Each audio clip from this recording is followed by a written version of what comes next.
Ladies and gentlemen, Undersecretary Claire Castro, the Palace Press Officer.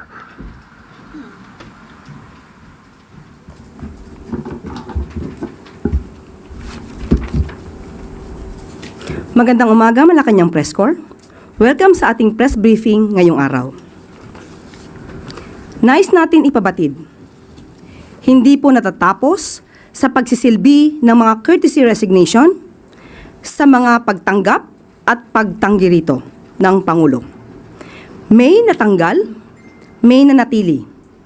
Sa mga nanatili, nasa kanila pa rin po ang tiwala ng Pangulo. Ngunit hindi ibig sabihin ay dapat maging kampante. There will be a continuing performance evaluation. They will always be on notice because they serve at the pleasure of the President. Mas mabilis at mas epektibo na paglilingkod para sa mga Pilipino ang nais ng ating Pangulo. Ano ba ang nais ni Pangulong Marcos Jr.? Iniutos ng Pangulo sa DTI na siguraduhin na naaayon ang mga school supplies sa tamang presyo. Kaya ang DTI sa pamumuno ni Secretary Roque ay nagsagawa ng inspeksyon sa mga pangunahing pamilihan, partikular na rito sa Divisoria. Mabilis na aksyon ang nais ng Pangulo para mabantayan at mapanatiling abot kaya ang mga gamit pang eskwela para sa pamilyang Pilipino. Panoorin po natin ito.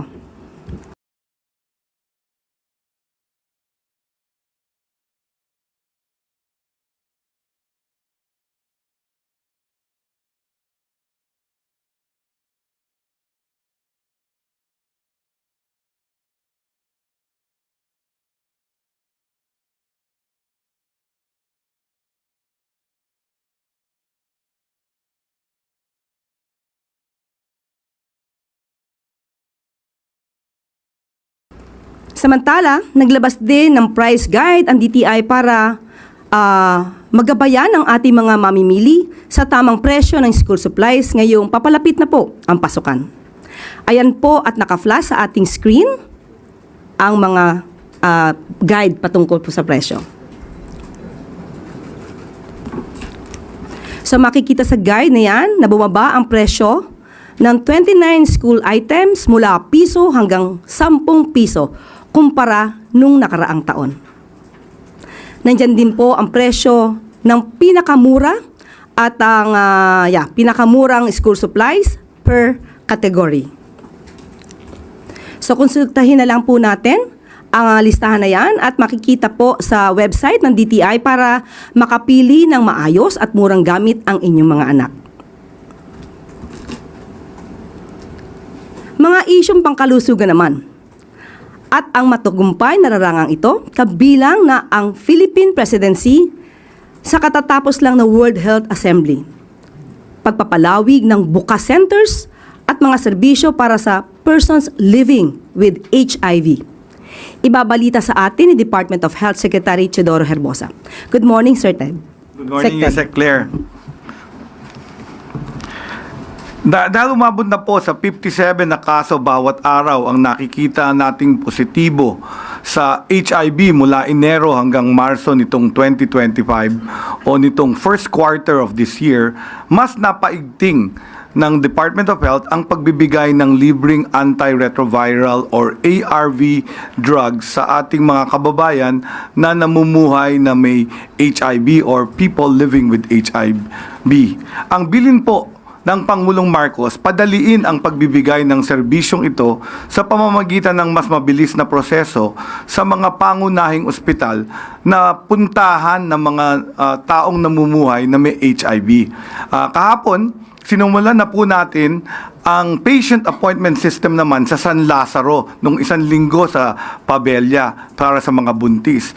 Ito ay para madali ang makuha ang schedule ng mga kailangang magpakonsulta at kukuha ng gamot sa HIV. Sa sistemang ito, masisiguro din natin na regular na ang pagkonsulta ng mga persons living with HIV at regular na ding makukuha ang libreng maintenance ARV drugs para ma-manage ang kanilang kondisyon na nakaalay din para sa ating mga DOH, ang counseling at ang ating mga kababayan ukol sa mahabang pamumuhay ng mga taong may HIV. Bukod sa libreng ARV, libre rin po magbigay ng DOH ang HIV screening test sa iba't ibang HIV hubs kabilang ng San Lazaro Hospital. Pwede rin po magpa-schedule ng HIV confirmatory test. Dahil importante po na alam natin ang HIV status ng isang tao para mabigyan agad siya ng gamot at hindi na lumala ang HIV sakaling reactive po ang pasyente. Hindi na po death sentence ang HIV sa panahon ngayon. Kailangan lang po kumonsulta para magpa-test at screening maintenance. Maintenance lang ang kailangan po. Katapat niyan, para lang na siyang high blood or diabetes na basta meron kang gamot, tuloy-tuloy po ang magagawa. At ang DOH po, magagawa natin ito. Sa kabilang bahagi naman, ang Pilipinas po ay namuno sa pinakamataas na pagpupulong ng 174 na mga bansa na miyembro ng World Health Organization. Ito po ang World Health Assembly o pagpupulong ng lahat ng health ministers sa buong mundo. Makasaysayan po ang tagumpay na ito dahil nagkaroon tayo ng boses para matalakay ang mga pulisiya at sistema ng healthcare na dapat napapaabot sa middle and low income countries.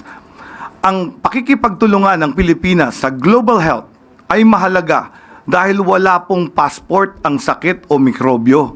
Hindi lamang po ang kasalukuyang kalagayan ng sistemang pangkalusugan ang dapat na pinagtutunan ng pansin ng bawat bansa, kundi pati ang mas pagmatagalang seguridad natin kahit anong banta na sakit. Hindi po dapat mapag-iwanan ang Pilipinas sa global health. Isa sa mga mahalagang bagay na nakamit natin dito sa WHA or World Health Assembly ay ang Pandemic Agreement. Ang layunin pong tugunan ang hindi pagkapantay-pantay ng aksyon ng mga bansa kapag may pandemya. Naalala niyo po ba nung nag-antay tayo ng mga bakuna noon para sa COVID-19? Iyon at iba pa ang tutugunan ng ating Pandemic Agreement. Sa ilalim nito, nais natin na ang bawat bansa, anuman ang estado, ay agad makakakuha ng kailangang gamot, bakuna, test kit, kasama na rin po rito ang pagpapalakas ng kakayahan ng Pilipinas sa paggawa ng sariling gamot o teknolohiya para maging mas self-sufficient ang ating bansa. Bukod po dito, masisiguro rin natin na ang Pilipinas ay kasama sa mas maagang babala at mabilis na palitan ng impormasyon at teknolohiyang pangkalusugan, lalo na kapag may banta ng malalang sakit. Ang Pandemic Agreement din po ay magbibigay ng proteksyon sa mga doktor, nurse at iba pang health and care workers dahil may mga provision ito para protektahan ang mga karapatan at kapakanan ng mga frontliners natin. Mahalaga po ito para sa mga kababayan nating health and care workers na nagtatrabaho sa loob at pati na rin sa labas ng ating bansa. Maliban po sa Pandemic Agreement, marami rin po tayong benepisyong nakamit katulad ng Pandemic Fund. Nakakuha tayo ng $25 million mula sa World Bank para dito. Tinalakay din po natin ang mga usapin tungkol sa pagpapababa ng tuberculosis cases sa pamamagitan ng iba't ibang teknolohiya kagaya ng AI or Artificial Intelligence sa X-ray at diagnosis. Pati na rin ang pagsisiguro ng sapat na supply ng mga gamot sa TB. Ito rin po ang mahalagang nangyari ang pagkilala ng mundo sa Pilipinas bilang bansa ng magagaling na health and care workers. Dahil dito, makapagbalangkas po tayo ng mga hakbang para maprotektahan ang kapakanan ng mga nurses sa loob at labas ng bansa. Ilan sa mahalagang pulong kung saan nakuha tayo ng suporta ay mula sa International Organization for Migration or IOM na tumutulong sa atin sa pagkamit ng universal health coverage na partikular na nakatuon sa kapakanan ng ating healthcare workers. Pahayag po nila na ang kanilang pagsuporta sa mga investments para mapalakas ang ethical recruitment kasama ng usapin ng sweldo at benepisyo at training ng mga health and care workers, lalo na ang mga Filipino nurses. Inabalangkas din po ang isang modelo ng return migration para sa mga kababayan natin na gusto nang bumalik sa Pilipinas matapos ang pagserbisyo sa ibang bansa. Pinasalamatan po tayo ng buong mundo sa diplomasyang pangkalusugan na Pilipinas, ng Pilipinas. Pakikipagtulungan natin sa mga bansang mayaman at pati na rin sa mga bansang nangangailangan. Napakarami pong tagumpay na nagawa ng Pilipinas sa World Health Assembly na kinilala ng mundo. Hitik po tayo sa pagsalubong para sa kalusugan ng ating bayan. Kahit saan po tayo kayong bansa pumunta ngayon, mas mataas ang tingin sa Pilipinas at Pilipino, lalo na sa pakikipagtulungan na magkaroon ng multilateral policy para magtulungan at sa pangdaigdig na hamon sa kalusugan. Binisita rin po natin ang Filipino community sa Geneva, Switzerland at kasama ko si President and CEO Dr. Edwin Mercado. Tinalakay namin ang mga benepisyong pangkalusugan ng ating mga OFW bilang sa ating mga bagong bayani na nagtatrabaho sa iba't ibang bansa. Ang pagiging presidente po ng World Health Assembly ay sumasalamin sa tagumpay ng ating Pangulo sa pagtataguyod ng matibay na ugnayan ng Pilipinas, hindi lang sa iisang bansa, kundi sa buong mundo. Instrumento lang po ang DOH sa tagumpay na ito. Sinusundan ang pamamalakad ng ating Pangulong Bongbong Marcos na maayos na maprotektahan ang diplomatic ties natin sa mga bansang mayaman para po pag meron tayong pangangailangan. Gusto ko rin sabihin sana na first time nagkaroon tayo ng presidenteng nagbagay ng message sa World Health Assembly. So si President Bongbong po ang kaunahang Philippine President to address the World Health Assembly. Sa pangatlong bagay, malugod din pong pinapaalala ng DOH na ang ating mga bukas centers, bagong urgent care and ambulatory centers, ay patuloy na kumakalinga sa ating mga kababayan. Paraan po din po dito para hindi na kayo makipagsiksikan sa loob ng DOH hospitals na mahahaba ang pila. Ang bukas po ay mga bagong urgent care and ambulatory service centers. As of June 2025, nasa halos 860,000 na pasyente na po ang naserbisyuhan ng 51 bukas centers sa buong bansa. Patunay po ito na mabilis na nahatid ng ating mga kababayan ang mga serbisyong medikal dahil noong March 2024 lang po tayo nagsimula, March 6, 2024, nagsimula nung unang bukas center sa Santo Tomas, Pampanga. At ngayon, 26 na po ang operational sa Luzon, habang 8 sa Visayas at 17 sa Mindanao. Ang bukas ay isang one-stop shop ni Pangulong Marcos at DOH para magbigay ng libre ang mga serbisyong medikal at hindi na po kayo kailangan pumunta sa malayong ospital. May libreng gamot din po kaming binibigay sa bukas gaya ng maintenance para sa high blood at diabetes. Meron din po kaming prenatal check-up para sa mga buntis, libreng bakuna at anti-rabies shots para sa mga nakagat ng hayop. Ilang bukas centers din po ang pwedeng gumawa ng minor surgical procedures. Ang bukas ay bahagi po ng layunin ng DOH na mas maramdaman ng mga kababayan natin ang universal healthcare dahil ang bilin po ng Presidente, patas na access at komprehensibong serbisyo pangkalusugan ang nabibigay sa iba't ibang parte ng bansa. Yan po nagtatapos ang ating maikling pahiwatig. We now open the floor to questions for SecTed. I have 3. We begin with Christian Yosores, DZBB. DCMM. DZMM, sorry. DCMM. Mike. andito yata sa harap.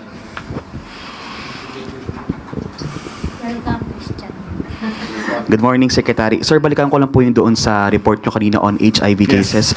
Nagkausap na po ba kayo ni President Marcos doon po sa inyong recommendation to declare a national public health emergency on HIV? At ano po yung mga karagdagan niyang directives to address the concerns? Okay, nakasulat na po tayo dyan to yung mga usual memo ko to the President and to Executive Secretary. In fact, nakaschedule na ang meetings namin yan sa Cabinet.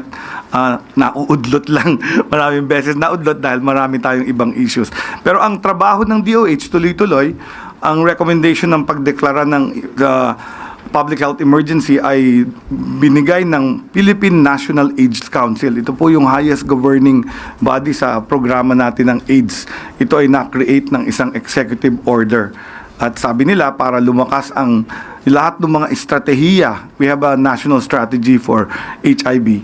Kailangan natin ang utos ng Presidente. Pero ginagawa na po namin to. Mga 6 na buwan na po kaming bumubuyo, inaayos ang mga programa na pagpapaigting at saka malaking tulong ang binibigay ngayon atensyon ng ating media dito sa malaking taas ng mga kaso ng HIV sa Pilipinas.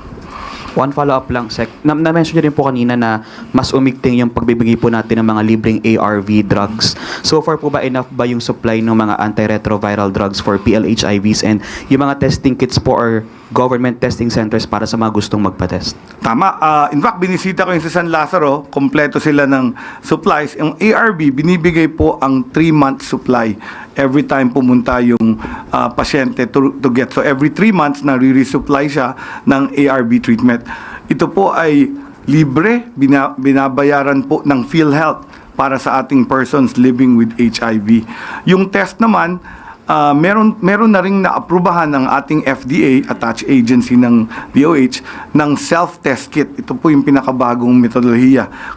Yung self-test kit naman, personal, pwede nilang bilhin sa ating mga pharmacy at butika para malaman nila in a rapid test kung positive sila o hindi. Pero kailangan pa rin itong i-confirm ng actual test doon sa confirmatory test sa treatment hub. So pag nag-negative, okay ka, safe.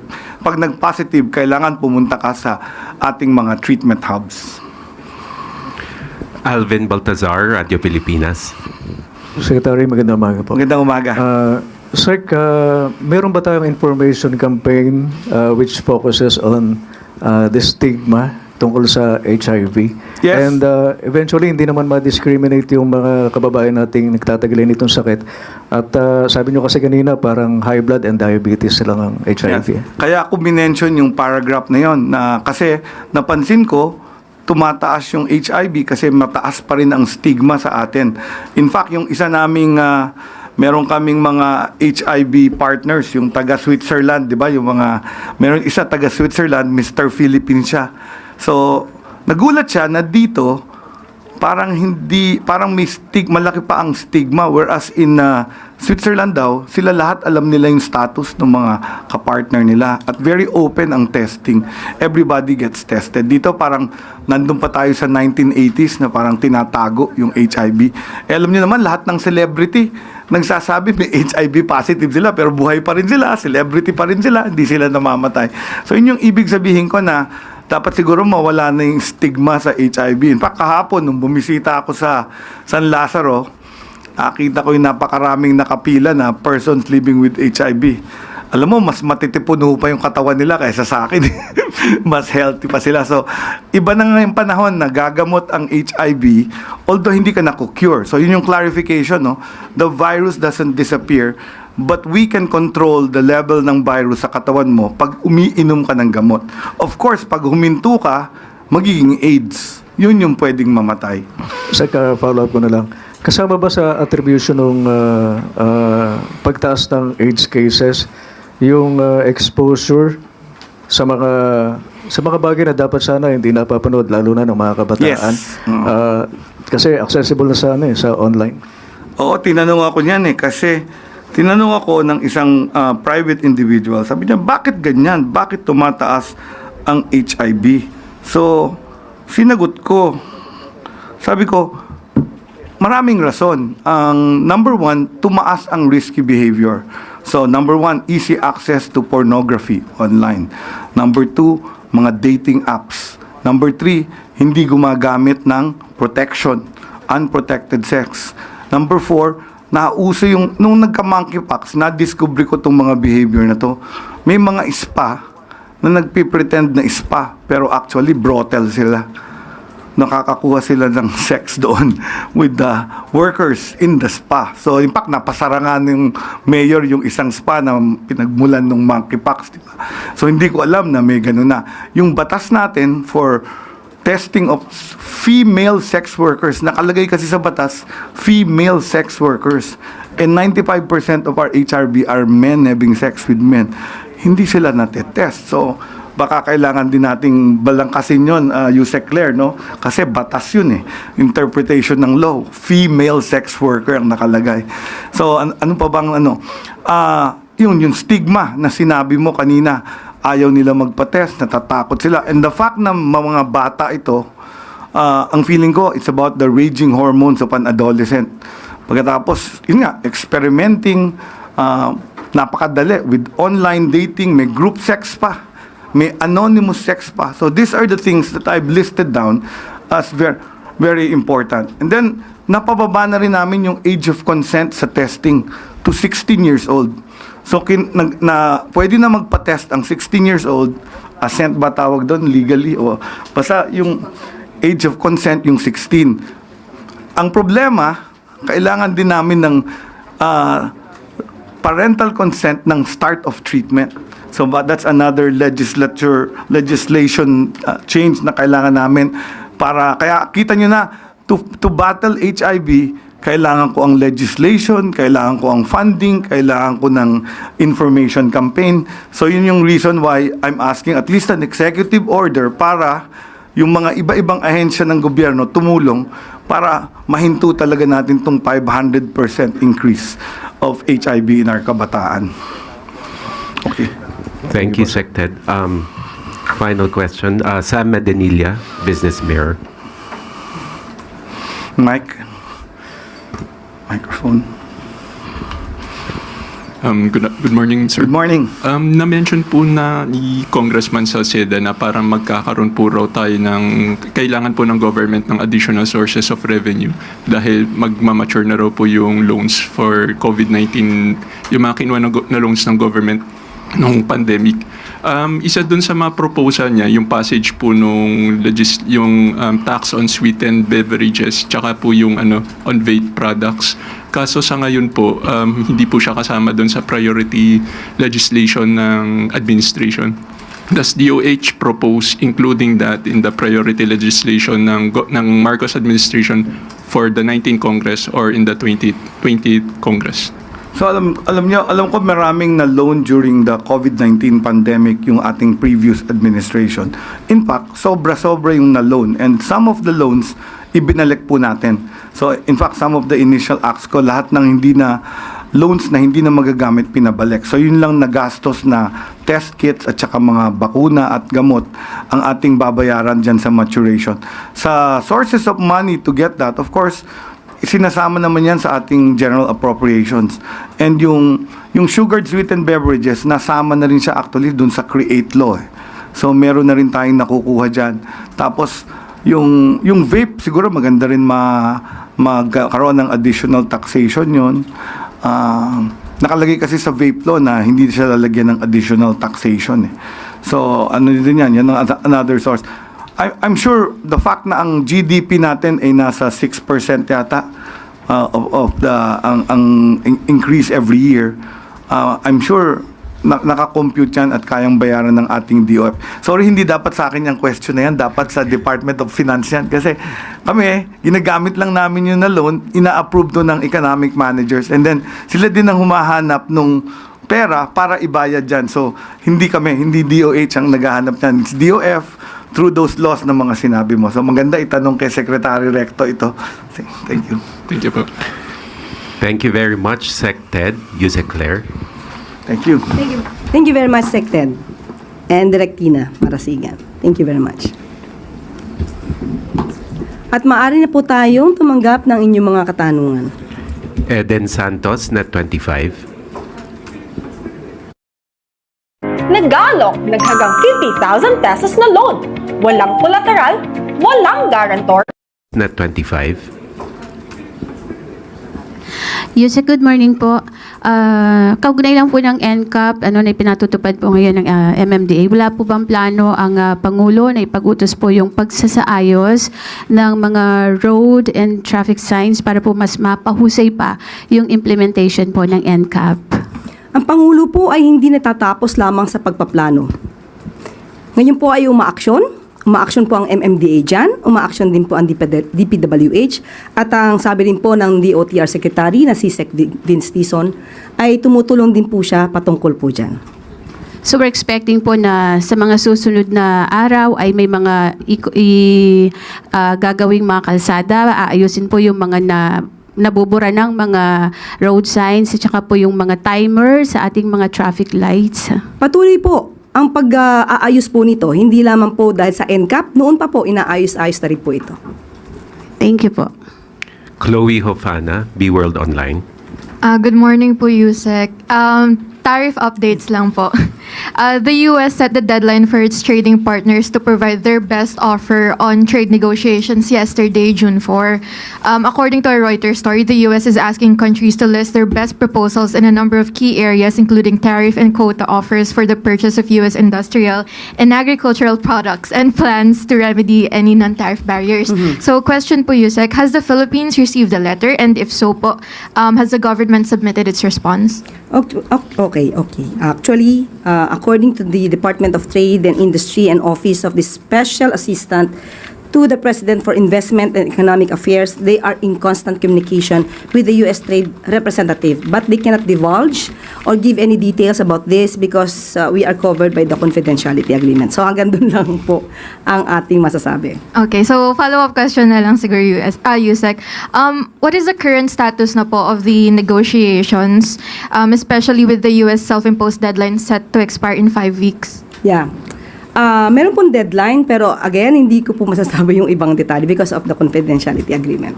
Apo, pero tuloy-tuloy po yung pakikipag-ugnayan po nila sa US representative. And so far, satisfied naman po tayo sa talks na nangyayari? Yes, opo. Okay, thank you, Yusek. Ann Soberano, Bombo Radio.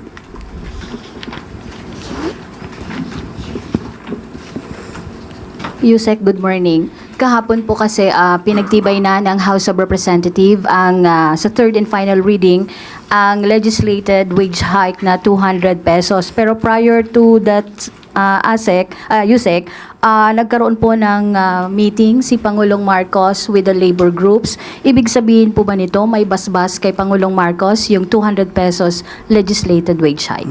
Ito lamang po ang mensahe ng Pangulo. And I quote, "We will look at the economic implications of this and how to resolve this with the opinion of the wage boards, since the wage boards are also the creations of the Congress." So nais po ng Pangulo na maibigay kung ano po ang makakabuti sa mga manggagawang Pilipino.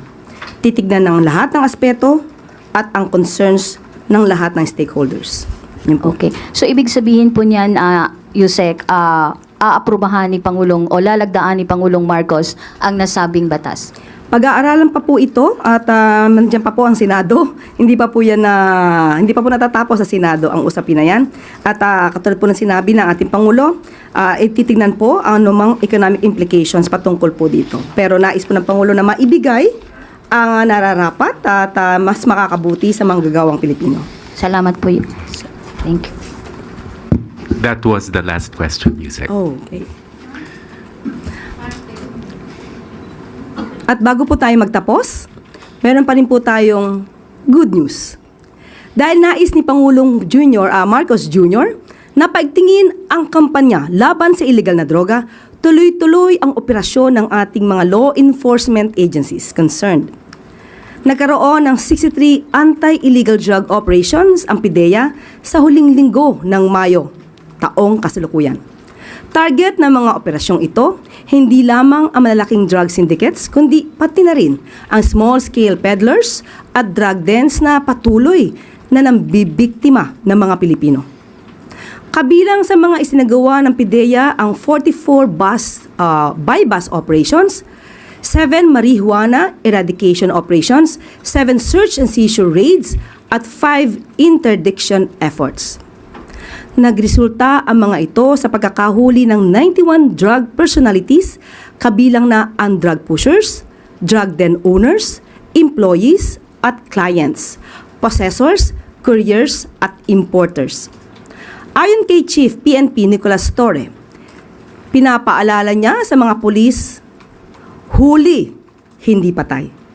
Panoorin po natin ito.